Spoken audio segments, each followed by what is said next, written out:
अल्हम्दुलिल्लाहि रब्बिल आलमीन वल आकिबतु लिल मुत्तकीन वस्सलातु वस्सलामु अला सय्यदिना व सय्यदिल मुरसलीन व अला आलिहि व अस्हाबिहि अजमाइन। अम्मा बादु फ़ाऊज़ु बिल्लाहि मिनश शैतानिर रजीम। बिस्मिल्लाहिर रहमानिर रहीम। या अय्युहल्लज़ीना आमनुस्तजीबू लिल्लाहि वलिर्रसूलि इज़ा दआकुम। क़ालन नबिय्यु सल्लल्लाहु अलैहि व आलिहि वसल्लम अद्दिबू औलादकुम अला सलासा खिसालिन हुब्बे नबिय्यकुम व हुब्बे अहले बैतिही व क़िराअतिल कुरआन। आमन्तु बिल्लाहि सदक़ल्लाहुल अज़ीम व सदक़ रसूलुहुन नबियुल करीमुल अमीन। एक दो बार आवाज़ दरूद पाक पढ़ लें। अस्सलातु वस्सलामु अलैका या रसूलल्लाह व अला आलिका व सहाबिका या हबीबल्लाह। अस्सलातु वस्सलामु अलैका या नबीअल्लाह व अला आलिका व सहाबिका या नूर अल्लाह। काबिल सद एहतराम मुअज़्ज़ज़ हाज़रीन व सामीन, खालिक़े कायनात जल्ला जलालुहु व अम्मा नवालुहु की हम्द व सना के बाद इमामुल अंबिया हबीब किबरिया अहमद मुज्तबा हज़रत मुहम्मद मुस्तफ़ा सल्लल्लाहु अलैहि व आलिहि वसल्लम के दरबार गोहरबार में हदिया दरूद व सलाम का नजराना पेश किया। खालिक़े कायनात के पाक कलाम से, बेऐब कलाम से एक आया मुबारका का कुछ हिस्सा तिलावत किया और एक हदीस मुबारका का अरबी मतन पढ़ा। दुआ गो रब तआला इन कलिमात की तिलावत का सदका मेरी ज़बान पर कलमातुल हक़ जारी फरमाए। आज की ये सालाना महफ़िल पाक इस जगह रिहाइशगाह मोहतरम जनाब सना खान मुस्तफ़ा आशिक़े रसूल मोहम्मद अरफान सियालवी साहब दामत बरकातुहुल आलिया की रिहाइशगाह पर इनेकाद पजीर है। मेहमानाने गिरामी भी तशरीफ़ ला चुके हैं और जिनका खसूसी ख़िताब था उनकी तबीयत भी नासाज, और उसके बावजूद वो ऐसे हमें फिर जुमले देकर गए। दिल की धड़कन और तेज़ हुई फ़िक्र आखरत के उन्वान पर हम सब को उन्होंने पैगाम दिया कि जिस मकसद के लिए आए हैं उसमें रहकर हमें ज़िंदगी गुजारनी चाहिए। आज हमारे गांव में बहुत बड़ा सदमा भी है। मोहतरम जनाब शकील साहब अचानक इस दुनिया फ़ानी से पर्दा फरमा गए। इस लिहाज से भी आज की महफ़िल पाक में उनके लिए हज़रत अल्लामा मौलाना पीर मुश्ताक अहमद कादरी साहब बाद में खसूसी दुआ भी फरमाएंगे। और आज के मेहमान ख़ास मेरी मोहरात हाजी मोहम्मद अरफान साहब, मैं तो कहूँगा कि वो ऊपर तशरीफ़ ले आए। आज की बज़म के वो मेहमान ख़ास हैं और भी हमारे जो इश्तिहार में मेहमान हैं वो भी अगर आ चुके हैं। चौधरी अली सदीक साहब वो भी तशरीफ़ ले आए। आबद हुसैन गुज्जर साहब जिनके नाम इश्तिहार पर मौजूद हैं अगर आ चुके हैं तो स्टेज की वो जीनत बन जाएं। चंद लम्हों की हाज़री है। हज़ार बार इस गांव में मेरा खिताब अल्लामा पीर मुश्ताक साहब का खिताब आप सुनते रहते हैं। स्टेज पर जितने भी सनाखाने मुस्तफ़ा बैठे हैं हरड़ की अजीम ये आवाज़ें अपने दिलों में रखते हैं, इनको आप सुनते रहते हैं। माएँ बहनें बेटियां भी छतों पर बैठी हैं। चंद लम्हों का जो पैगाम इस महफ़िल मिलाद मुस्तफ़ा सल्लल्लाहु अलैहि व आलिहि वसल्लम में सबसे पहले मैं कुरान पाक की आया मुबारका का सहारा लूँगा कि खालिक़े कायनात ने सूरह अनफ़ाल के अंदर आयत नंबर 24 में जो पैगाम दिया, हमें अपने महबूब की अज़मत और शान जो है वो रब्बुल आलमीन ने बतलाई है कि मेरे महबूब का मकाम ये है कि या अय्युहल्लज़ीना आमनुस्तजीबू लिल्लाहि व लिर्रसूल इज़ा दुआकुम, कि ऐ ईमान वालो जब तुम्हें अल्लाह और अल्लाह का रसूल बुलाए तो फ़ौरन हाजिर हो जाओ। रब ताला ने अपने नाम के साथ अपने महबूब के नाम को रखा है। झूम जाने वाले बैठे हैं, नारे लगाने वाले भी, ज़हीर अब्बास भी मुझे नज़र आ रहे हैं और भी दोस्त नारे लगा रहे हैं। मैंने तो नारों के लिए आपको कहना नहीं, लेकिन बात अच्छी लगे तो सुबहान अल्लाह की सदा को ज़रूर बुलंद करना है। महफ़िल पाक में बैठे हैं, मोहब्बत का पैगाम है, अल्लाह और अल्लाह का रसूल तुम्हें बुलाए तो फ़ौरन हाजिर हो जाओ। अब इस आया मुबारक का शान नज़ूल भी है। मेरे और आपके आका ने नमाज अदा कर ली और दो सहाबी जिनका रवायतों में आता है वो नमाज को बाद में अदा कर रहे थे। मेरे आका ने देखा कि हज़रत उबई बिन काब, एक हज़रत सईद का नाम भी किताबों में आता है, वो नमाज अदा कर रहे थे। मेरे आका ने पैगाम भेजा, आवाज़ मुबारक दी और उन्होंने नमाज को अदा किया और उसके बाद आका की बारगाह में आए और आकर अर्ज़ किया, आका आपने आवाज़ मुबारक दी तो मैंने आवाज़ सुनी, मैं नमाज अदा कर रहा था तो इसलिए मुझसे ताख़ीर हो गई। तो मेरे आका ने फरमाया, आका की शान देखें, अज़मत देखें, मकाम देखें, नमाज अल्लाह की अदा कर रहा है, सहाबी रसूल है, सजदा रेज है या क़याम की हालत में है, लेकिन अल्लाह के महबूब ने फरमाया, ए उबई बिन काब तूने ये आया मुबारक नहीं सुनी, या अय्युहल्लज़ीना आमनुस्तजीबू, कि जब अल्लाह और अल्लाह का रसूल बुलाए फ़ौरन हाज़िर हो जाओ।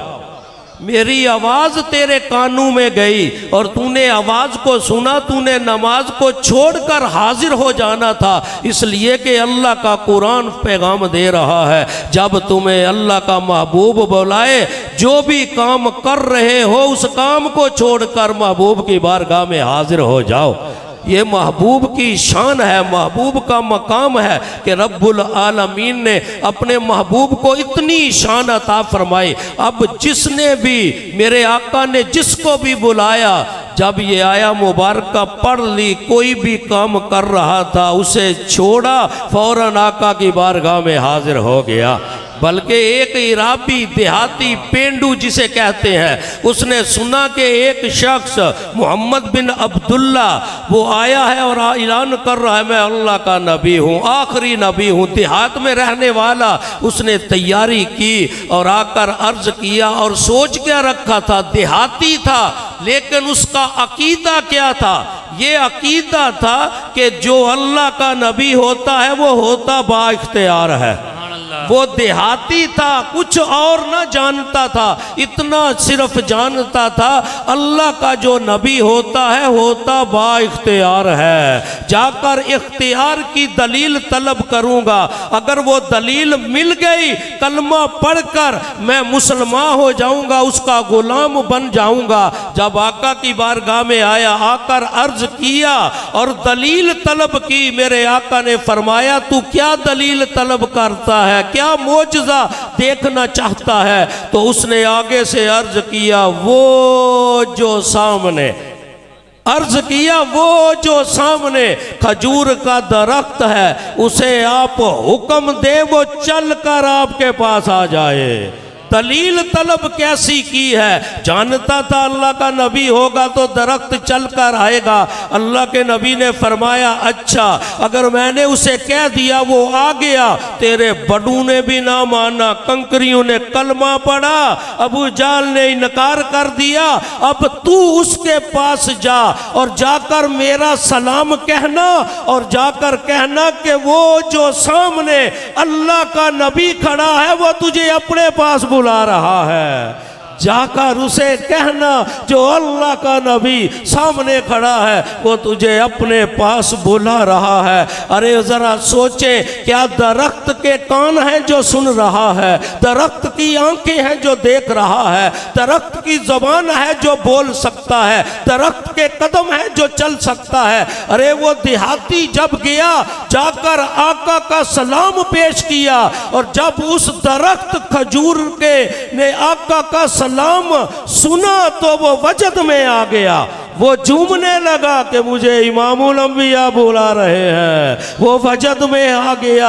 आज वजद में जो आते हैं अल्लाह और अल्लाह का रसूल, उसका नाम सुनकर मुहद्दिसीन ने लिखा है कि इसका सबूत इस हदीस से मिलता है कि जब अल्लाह के नबी का सलाम दरख्त को पहुंचा तो दरख्त ने नाम अपने आका का सुना तो वजद में आ गया।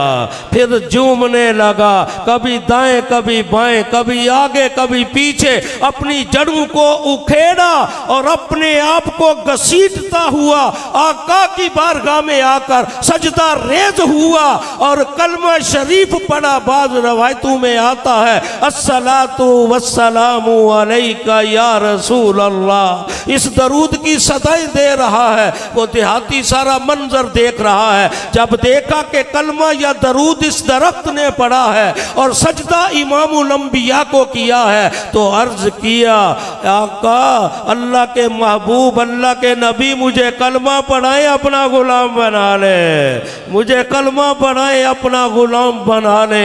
मेरे आका ने कलमा पढ़ाया, गुलाम बन गया और अर्ज किया, आका मेरी एक ख्वाहिश है, मेरी एक ख्वाहिश है, जैसे इस दरख्त ने सजदा किया है मैं भी आपको सजदा करूं, मैं भी आपको सजदा करूं। मेरे आका फरमाया, मेरी शरीयत में सजदा हराम है, सजदा तदीमी भी हराम है। अगर मेरी शरीयत में माएँ बहनें बेटियां सुन रही हैं इस हदीस में, अरे फिर नुक्ता क्या मिल रहा है। मेरे आका फरमाया, अगर मेरी शरीयत में सजदा जायज होता तो मैं अपनी शरीयत में अपनी उम्मत की औरतों को हुक्म देता कि अपने खामदों को सजदा करो। ये खामद का मकाम मेरे आका ने इस हदीस मुबारक में बतला दिया। लेकिन मेरे आका ने फरमाया, तूने अर्ज किया है जो हमारे पास आ जाए हम उसे खाली लौटाते नहीं हैं। तूने सजदा नहीं करना, सजदा जायज ही नहीं। अब तूने मेरे हाथों का बोसा लेना है, तूने मेरे कदमों का बोसा लेना है। तेरी जो ख्वाहिश है रब उसे पूरा फरमा देगा। कदमों का बोसा लेना, हाथों का बोसा लेना, पता क्या चला ये सहाबी रसूल की सुन्नत है। मुर्शिद अकमल का हाथ चूमना, कदमों का बोसा लेना, मुर्शिद के दर चौखट का बोसा लेना, ये भी सहाबा की सुन्नत है। आज नई नस्ल को ये हदीसें याद ही नहीं करवाई जाते और नसाब से उन गैरों ने निकाल दी हैं जो जो तजीम वाली हदीसें हैं। सहाबा अक्सरियत के साथ आका के हाथ का भी बोसा लेते, कदमों का भी बोसा लेते। तुझे मुर्शद के मकाम का क्या पता है। सहाबा तो आका के वुजू वाले पानी के कतनों को नीचे ना गिरने देते, आका के लोआबे दहन को नीचे ना गिरने देते, हाथों पर मस करके चेहरों पर मस कर लेते, एक दूसरे के साथ हाथ मस करके अपने चेहरों पर लगा लेते।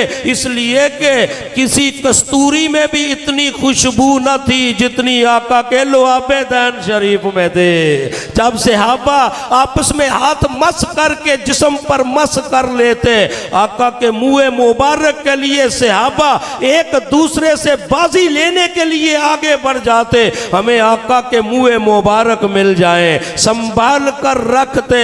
कई सहाबा उन्होंने वसीयत कर रखी थी, जब मैं दुनिया से जाऊं कब्र में कफन के साथ ये मुँह मुबारक जो है मेरी आंखों के ऊपर रखना। ये ऐसी निस्बत सहाबा की है। फिर देखे मकाम क्या बतला दिया, औरत को क्या मकाम अता किया कि तूने खामद को, फिर खामद की तूने खिदमत ऐसे करनी है। लेकिन इजाजत सजदे की औरत को न थी। लेकिन आका फरमाया, अगर इजाजत होती तो आज ऐसी माँ किसी बेटे को मिल जाए जो माँ तरबियत करने वाली हो, जिसके बारे मेरे आका का फरमान है अद्दबू औलादकुम अला सलासा, कि अपनी औलाद को 3 चीजें सिखाओ। भाई इरफान सियालवी साहब ने महफिल मिलाद का इनेकाद दोस्तों के साथ मिलकर किया है। इसमें जो मैं पैगाम आपकी नजर करना चाहता हूँ, महफिल मिलाद का पैगाम क्या है, माओ बहनों बेटियों ने किरदार क्या अदा करना है कि अपनी औलादों को 3 चीजें मेरे आका ने फरमाया है कि तूने सिखलानी है। सबसे पहली चीज क्या है, मेरे आका का फरमान सुने, कलेजे में ठंड पड़ जाएगी। अद्दबू औलादकुम अला सलासा खिसालिन हुब्बे नबियकुम, सबसे पहले तूने मेरी मोहब्बत अपनी औलाद को सिखानी है। ये मेरे आका का फरमान है। और मोहब्बत का सबसे जो अजीम तरीका मुहद्दिसीन ने लिखा है, उलमा ने बयान किया है, वो महफिल मिलाद वाला तरीका है। इससे नबी की मोहब्बत सीनों में उजागर की जाती है, नबी की मोहब्बत सिखाई जाती है। 12 रबीउल अव्वल का दिन आने से पहले औलादों की ट्रेनिंग और तरबियत की जाती है। बेटा सबसे बड़ी ईद का दिन आ रहा है, नए कपड़े माएं बहनें बेटियां अपने भाइयों को बेटों को लेकर दे रही हैं, झंडियां फिर उनके हाथों में देती हैं। घरों का माहौल भी झंडियों से सज जाता है और घरों की ऊपर वाली छत पर झंडा भी मिलाद वाला लहराता है। इसलिए सबसे आला जो अमल है नबी की मोहब्बत सिखाने का, वो महफिल मिलाद वाला अमल है जो आज ये किया जा रहा है। और दूसरा अमल खिसालिन हुब्बे नबियकुम व हुब्बे अहले बैते ही, फरमाया इसके बाद मेरे अहले बैत की तूने मोहब्बत अपनी औलाद को सिखानी है। मेरे अहले बैत की मोहब्बत ये मेरे आका का फरमान है। और इस जगह बड़ा मैं रुक कर एक जुमला देना चाहता हूँ। आज माँ का किरदार ऐसा होना चाहिए कि माँ जब नमाजी होगी, तहज्जुद गुजार होगी, बड़े बड़े मशाइख उलमा अल्लाह के जो मकबूल बंदे हजरत हजूर गौसे पाक रहमतुल्लाह अलैह जैसी अजीम हस्तियां, उनकी सीरत पढ़कर देखे, पीछे अगर किरदार है तो उनकी माँ का किरदार है। बाबा फरीद की सीरत का मुताला करके देखे, उनको ये मकाम मिला है तो पीछे माँ का किरदार है। हजरत सखी सुल्तान बाहू की सीरत पढ़कर देखे तो माँ के किरदार ने यह मकाम अता किया। ख्वाजा निजामुद्दीन औलिया अलैह रहमा की सीरत पढ़कर देखे तो फिर माँ का किरदार पीछे से नजर आता है। वो माएँ बहाने बहाने सफों के नीचे फिर शक्कर की पुड़ियाँ रख देते थे, बेटा नमाज पढ़ोगे अल्लाह की तरफ से शक्कर मिलेगी। नमाज का ऐसा तरीका सिखाया जा रहा है। अपनी औलाद को मेरे अहले बैत की तूने मोहब्बत सिखानी है। और तीसरी चीज वक़िरातुल कुरान, अपनी औलाद को कुरान पढ़ना सिखाना है। अब हम खुद गौर करें, कितनी हमारी औलादें सुबह मसाजिद में जाकर कुरान पढ़ रही है, कितनी हमारी औलादों के लिए हमने कुरान के लिए ट्यूटर मुकर्रर कर रखे हैं। अरे बेटा MSc कर रहा है, अरे 20-20 हजार रुपया ट्यूटर को देकर उनकी ट्रेनिंग की जा रही है। और फी सबीलिल्लाह, अरे जो इल्म फर्ज है कुरान का हासिल करना, उसके लिए माँ बेटे को उठाना गवारा नहीं करती। लेकिन जब 8 बजे का टाइम होता है, हम देखते हैं मेरी साथ ही दुकान करीब कई स्कूल हैं, मैं माऊ बहनों को अकेले अकेले देखता हूँ। खामद उनके आउट कंट्री है, 5-5 बच्चों की उंगलियां पकड़कर उनको स्कूल लेकर आती है, लेकिन मस्जिद में नहीं भेज रहे, स्कूल में लेकर जा रही है। हर चीज उनकी तैयार है, उनके शूज भी पॉलिश हैं, उनका ड्रेस भी जो है सफाई वाला है, टाई लगी हुई है, बैज लगा हुआ है, एक एक चीज अंदर चेक होनी है, किसी चीज में कमी ना आए। यारो आज हमने गौर करना है, बेटे ने आज मकाम हासिल करना है तो रब के घर जाकर कुरान पढ़ के सजदा करके फिर रब ने उसे आला मकाम अता फरमाना करवाना है। महफिल मिलाद का जो पैगाम है आज हमने पल्ले बांधना है। अपनी औलादों को हमने फिर कुरान पढ़ना सिखाना है, नबी की मोहब्बत सिखानी है, अहले बैत की मोहब्बत सिखानी है। जब ये हम किरदार अदा करेंगे तो फिर मंजर क्या होगा, फिर हमारी नजरों के सामने फिर ऐसा पैगाम आ जाएगा कि बेटा फिर दुनिया में जब हाथ उठाएगा तो माँ बाप के हक में रब दुआ को कबूल फरमाएगा। आज हमने बड़े देखे, डॉक्टर तो बन गए, पायलट तो बन गए, आला ओहदों पर औलादे फाइज तो हो गई, बुढ़ापे में बाप और माँ तन्हा बैठे हैं। ओल्ड होम में तो दाखिल करवा दिया, उनकी फीसें तो भर रहे हैं, मुलाकात गवारा नहीं। किसी ने बड़ा जुमला कहा, अरे जब बेटा डॉक्टर या पायलट बन जाता है या फिर फौजी अफिसर बन जाता है तो बाप जब उसके सामने आता है उसका जिस्म कांपता है, जिस्म कांपता है, जबान भी लर्ज जाती है। कोई ऐसा जुमला ना जबान से निकले कहीं मेरा बेटा ना नाराज हो जाए। अगर बाप बेटे को आलमे दीन बना देता है, हाफ़िज़े कुरान बना देता है, जब वो आलमे दीन बन जाता है, अब वो माँ बाप के जब सामने आता है वो कांपता है और उफ तक का कलमा भी उनके सामने बोलना गवारा नहीं करता।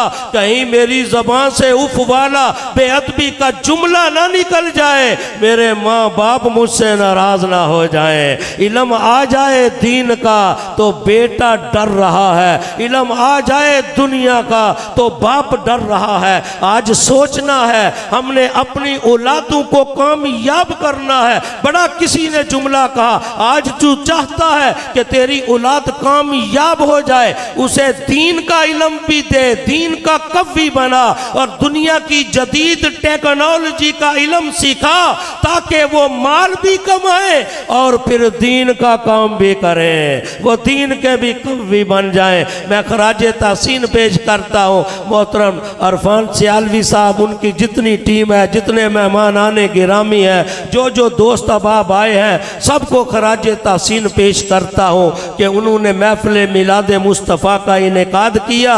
रब ताला इसमें मांगी हुई दुआएं जो हजरत साहब दुआ भी करेंगे, रब कबूलियत का दर्जा अता फरमाए। हम सबको दीन सीख कर अपनी औलादों को सिखाकर उस पर बाअमल होने की तौफीक अता फरमाए। आमीन बिजाहिन नबील अमीन।